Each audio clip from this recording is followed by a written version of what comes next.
הילדים ועוד אנשים לקחו באיזשהו רכב, אני לא יודעת מה. משאיות? משאיות, אני לא יודעת.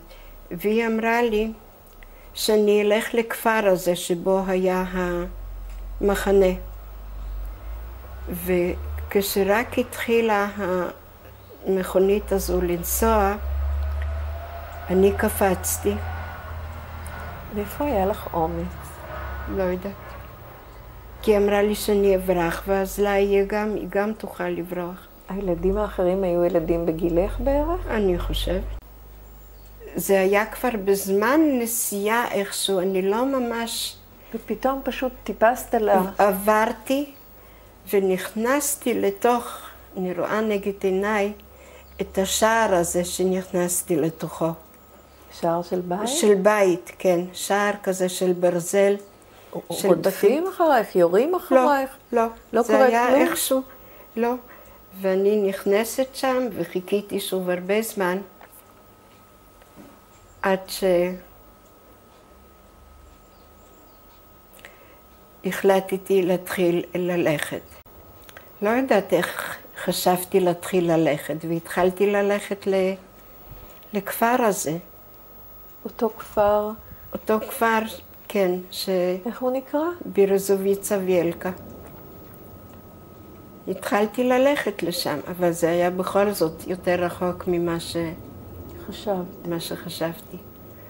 הייתי כל פעם נשארת איפשהו. יצרת קשר עם אנשים או שנמנעת? לא, יצרתי. ומה, שאלת ביקשתי. ממש בהתחלת הכפר הזה נכנסתי לבקש, היה שם איזשהו כמו איסוף חלב, אני חושבת שזה היה מין פרשת דרכים כזאת, מין הצטלבות, ונכנסתי שם למבנה הזה וביקשתי מים, כי כנראה שכבר לא יכולתי. והייתה שם אוקראינית, והיא נתנה לי מים,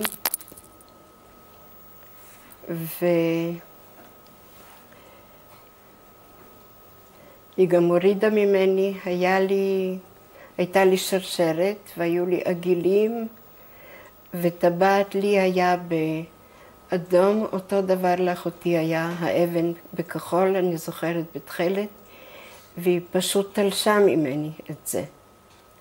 היא נתנה לי גם משהו לאכול, ונכנסו לשם עוד אנשים, והם לא...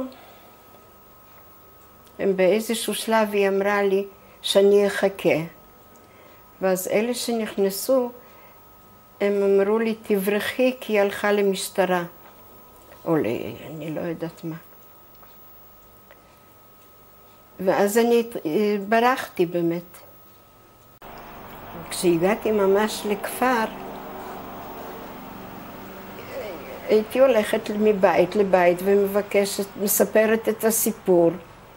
שאני לבד, ולפעמים הכניסו אותי והייתי כמה ימים אצלם. לפעמים אמרו לי לא. יצאת לעבוד, לעזור במשהו?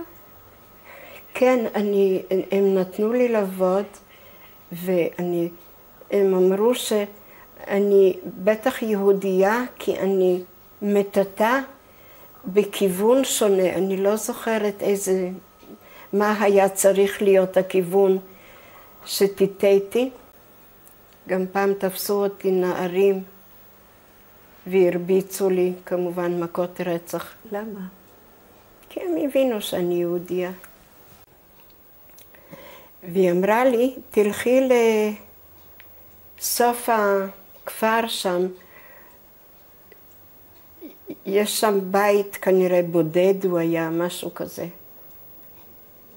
ואני הלכתי לשם, הגעתי למשפחה, והם קיבלו אותי. הם היו יהודים, אבל הם לא ידעו כלומר, אני לא ידעתי שהם יהודים.